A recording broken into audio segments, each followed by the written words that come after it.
Break के बाद आपका स्वागत है। अब आपको सीधा लिए चलते हैं उत्तराखंड के खटीमा, जहां मुख्यमंत्री धामी अनुसूचित जाति के युवाओं से संवाद कर रही हैं। तीसरे कार्यकाल में इस वर्ग के उत्थान के लिए, यानी कि दलित समाज के उत्थान के लिए नए नए कार्य करेंगे। अनेक कार्य उन्होंने कहा है कि अभी तो केवल ट्रेलर आया है, उसकी अभी पिक्चर आनी बाकी है। आज प्रधानमंत्री अनुसूचित जाति अभ्युदय योजना जैसी बहुउद्देशीय योजनाएं पूरे अनुसूचित समाज के कल्याण और समृद्धि में अपनी महत्वपूर्ण भूमिका निभा रही है। भाइयों बहनों, हम सभी जानते हैं कि राष्ट्रपति द्रौपदी मुर्मू से पहले देश के प्रधानमंत्री रामनाथ कोविंद जी बने राष्ट्रपति पर आसीन होना, पहले अनुसूचित समाज के, उसके बाद अनुसूचित जनजाति समाज के। ये मोदी जी की सरकार अनुसूचित समाज के प्रति भाव और भावना, इसका स्पष्ट उदाहरण है।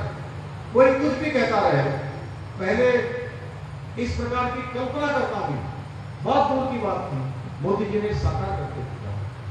चाहे मोदी जी हो, चाहे हमारे कोविंद जी हो, इसके साथ ही विभिन्न विभागों के उच्च पदों पर आज अनुसूचित समाज के लोगों को नियुक्ति मिल रही है।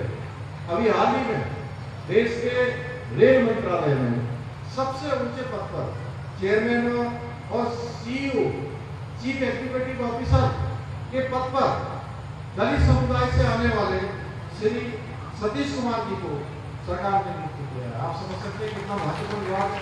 भाई बहनों, बाबा साहब कहते थे कि शिक्षा वो रास्ता है जिस पर चलकर वंचित समाज अपनी प्रगति के पथ पर आगे बढ़ सकता है।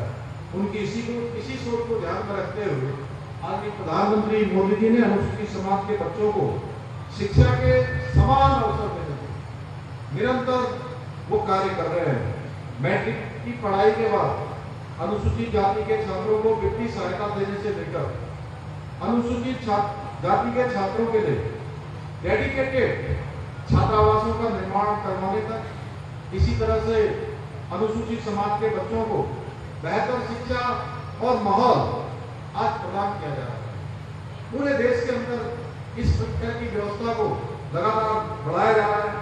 नरेंद्र मोदी जी के मार्गदर्शन में हमारी सरकार ने सबका साथ, सबका विकास, सबका विश्वास और सबका प्रयास, इस मंत्र को ध्यान में रख के अनुसूचित समाज को मजबूत, शिक्षित और आत्मनिर्भर बनाने के लिए हर संभव हम प्रयास कर रहे हैं। हमारी सरकार अनुसूचित जाति बहुल्य ग्रामों में पेयजल व्यवस्था, संपर्क मार्गों का निर्माण, झूला पुल का निर्माण, विद्युतीकरण आदि सुनिश्चित करने के साथ ही सामुदायिक प्रयोग हेतु बारात घरों का और सामुदायिक जो मिलन केंद्र है उनका भी निर्माण करवा रही है। अनुसूचित जाति के छात्रों को, छात्र एवं छात्राओं को